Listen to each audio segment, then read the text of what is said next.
Good morning. So today we're going to discuss Takashi Miike's Bad Lieutenant Tokyo. Trailer just dropped. I'm very excited for it. It's going to make its rounds at TIFF, and I'm thrilled to see this because Takashi Miike was originally a cult film director with such movies as Ichi the Killer, Gozu, Yakuza Demon, and I'm really excited to see how this fever dream director, this nightmarish Yakuza-inspired film director, is making rounds in the mainstream.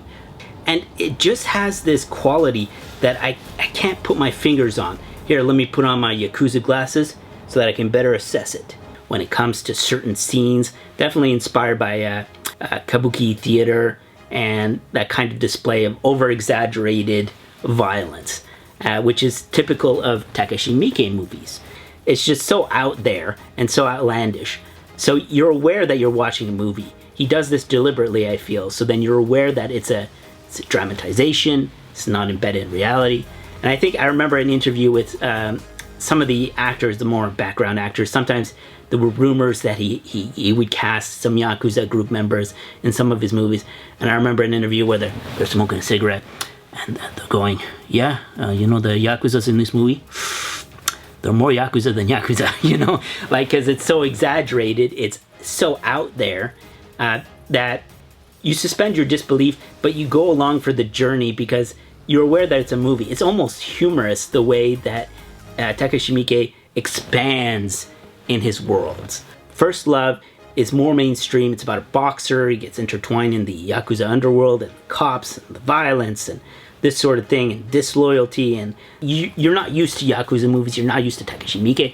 I would argue, watch First Love because it's more recent, it's more mainstream, and it's more palatable to an audience that's not used to Yakuza movies or Takashi Miike's level of violence and disruption with your Western thought process of how a movie should unravel. Now, if you're looking for a more mainstream introduction to the Yakuza crime underworld movie scene, we could start with some Western movies such as American Yakuza, starring Viggo Mortensen. That's a good introductory way to that underground world. They go through some of the basic themes that are reproduced constantly in Yakuza movies. There's The Outsider with Jared Leto. You know, it's very Western-centric, but still fairly decent. I enjoyed it when it came out. And following that, there's also Black Rain, which is like an unhinged version of Yakuza with a Western-centric view again. And we got Michael Douglas acting like a little bit of a, you know, Dirty Harry kind of guy. It's an okay movie as in terms of an action movie. But in terms of a Yakuza movie introduction, like these Western-centric movies might be a good way, like a good precursor to get you set up for Takashi Miike's movie that's coming out, Bad Lieutenant Tokyo. Really excited to see that. And yeah, I'll probably be in line at TIFF. So you grab your sword and join in on the fun.